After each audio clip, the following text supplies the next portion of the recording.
नमस्कार दोस्तों, मैं प्रखर श्रीवास्तव आप सभी लोगों का स्वागत करता हूं गुरु घंटाल में। उम्मीद है आप सब अच्छे होंगे और क्वारंटाइन के पीरियड को एंजॉय कर रहे होंगे, यूटिलाइज कर रहे होंगे। खासकर स्टूडेंट्स, क्योंकि उनके कई सारे एग्ज़ामिनेशन लॉग में लगे पड़े हैं, जो क्वारंटीन पीरियड ख़त्म होने के बाद, ये लॉकडाउन ख़त्म होने के बाद बैक टू बैक कंडक्ट होंगे। So good luck for that.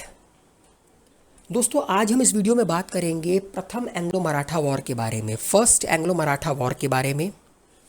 क्यों हुआ, कारण क्या था, क्या ट्रीटी साइन की गई, बहुत कुछ है जानने को।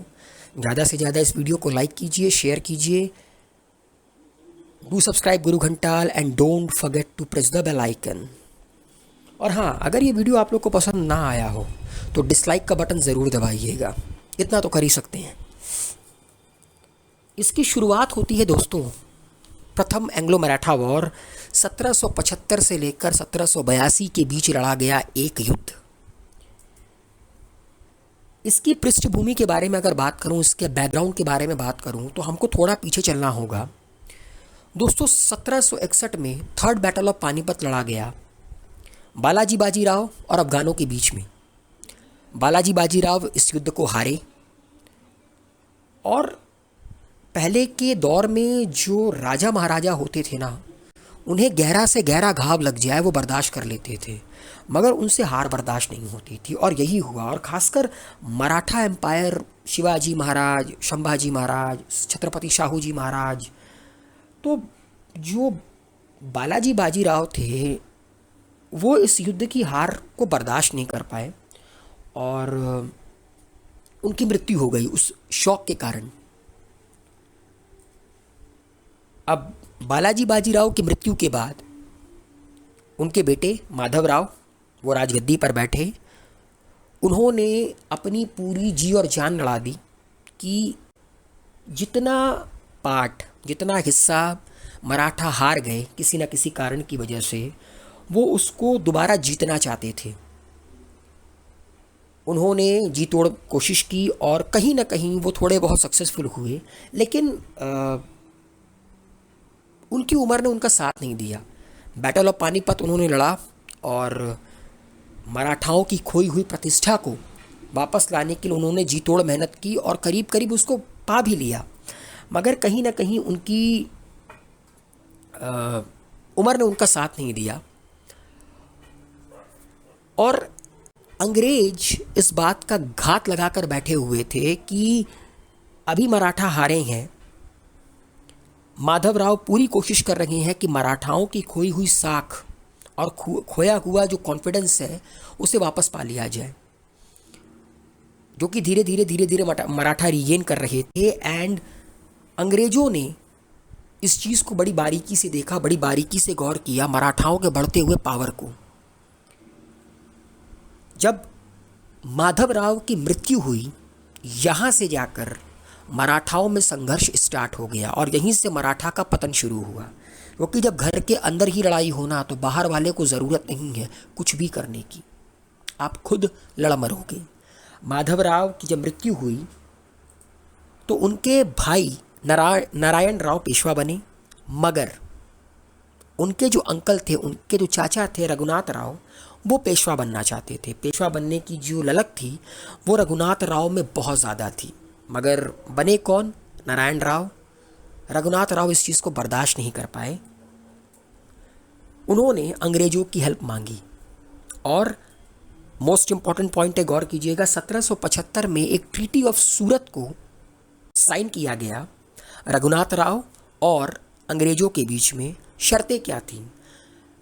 अंग्रेज़ों की शर्त ये थी कि आप हमें सलसीट एंड बसीन दे दीजिए, बदले में हम आपको 2500 सैनिक देंगे।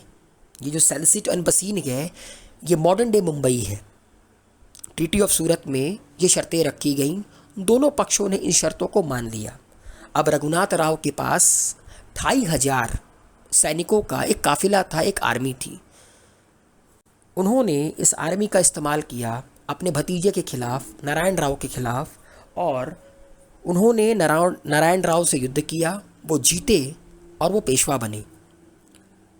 मगर जो ब्रिटिश कलकत्ता काउंसिल थी वैरन हेस्टिंग के अंडर में जो आती थी, उसने ट्रीटी ऑफ सूरत को ख़त्म कर दिया और एक नई ट्रीटी साइन की गई जिसका नाम रखा गया ट्रीटी ऑफ पुरंदर, ठीक एक साल बाद 1776 में। और ये किसके किसके बीच में साइन हुई? कलकत्ता काउंसिल के बीच में और मराठा के एक मंत्री थे नाना फडणवीस, उनके बीच में। शर्त क्या थी? Raghunath Rao was given a pension only and Salsette was retained by the British, कि रघुनाथ राव को सिर्फ और सिर्फ पेंशन दी जाएगी और जो सैलिसिट का हिस्सा गया जो कि मॉडर्न डे मुंबई है, जो ट्रीटी ऑफ सूरत के तहत रघुनाथ राव ने सिसीड किया था, वो अंग्रेजों के पास ही रहेगा। लेकिन कहीं ना कहीं अब रघुनाथ राव को एक चीज समझ में आ गई थी कि उन्होंने क्या गलती कर दी।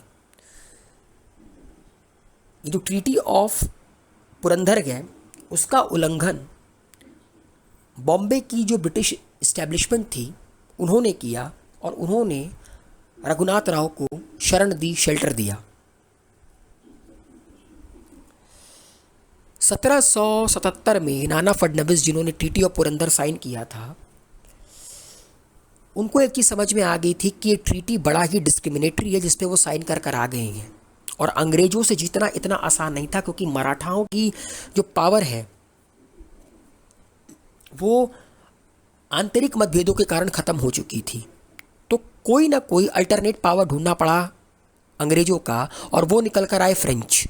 नाना फडणवीस ने ट्रीटी का उल्लंघन करते हुए वेस्ट कोस्ट में, पश्चिम कोस्ट पे, तट पे फ्रेंच को एक पोर्ट गिफ्ट कर दिया। और उस दौर में अंग्रेजों के सबसे बड़े दुश्मन हुआ करते थे फ्रेंच, क्योंकि दोनों के बीच भारत के पोसेशन को लेकर युद्ध शुरू था, क्योंकि दोनों ही एक तरह की कॉलोनियल पावर थी, दोनों ही भारत को अपना गढ़ बनाना चाहती थी। तो नाना फडणवीस ने वेस्ट कोस्ट पे फ्रेंच को एक पोर्ट ग्रांट कर दिया। दुश्मन का दुश्मन दोस्त। अंग्रेजों ने, भाई सिंपल सी बात है, अंग्रेज तो रिएक्ट करते ही, अंग्रेजों ने एक बहुत बड़ी आर्मी मार्च की पुणे के टूवर्ड, और पुणे में ही, पुणे के नियर बाई एक बैटल हुआ जिसका नाम रखा गया बैटल ऑफ वडगांव। ये वडगांव करके एक इलाका है, वहीं पर हुआ था और मराठाओं को लीड किया था महादजी शिंदे ने, और ये युद्ध मराठा जीते। अब मराठा जीते तो मराठा किस पोजीशन पर गए? एडवांटेजेस पोजीशन पर गए। अंग्रेजों को ट्रीटी ऑफ वडगांव साइन करना पड़ा 1769 में। उसके बाद कई सीरीज ऑफ बैटल हुए, कई बैटल, जंगें लड़ी गईं और बिल्कुल अंत में ट्रीटी ऑफ साइलबाई हुआ 1782 में, एंड इसके तहत आपका पहला एंग्लो मराठा वॉर खत्म हुआ 1782 में। पहला एंग्लो मराठा वॉर 1775 से लेकर 1782 के बीच कई सारी ट्रीटी साइन की गई। Treaty of Surat, treaty of Purandar, treaty of Wadgaon, treaty of Salbai. तो आपने देखा बैक टू बैक कई सारी ट्रीटी आपकी साइन की गई, लेकिन अल्टीमेटली ये युद्ध अंग्रेजों के ही पक्ष में रहा। अब जानते हैं कि इसका रिजल्ट क्या निकल कर आया। सबसे पहला, ईस्ट इंडिया कंपनी को सैलिसिट एंड ब्रोच, जो कि मॉडर्न डे मुंबई है, वो मिल गया, वो उन्होंने उसको रिटेन किया रहा। It also obtained a guarantee from the Maratha that they would retake their position in Deccan from Hyder Ali of Mysore. और इन्होंने मराठाओं से गारंटी ली कि ये हैदर अली का जो पोजीशन है मैसूर पे, उसको वो रिटेक करेंगे, उसको ये कब्जा करेंगे दोबारा से। The Maratha also promise that they would not grant any more territory to the French. मराठाओं ने कहा कि अब हम फ्रेंच को कोई भी तरह की टेरिटरी, किसी भी तरह की टेरिटरी नहीं देंगे। रघुनाथ राव को 3 लाख रुपए पर साल के पेंशन पर नियुक्त किया गया।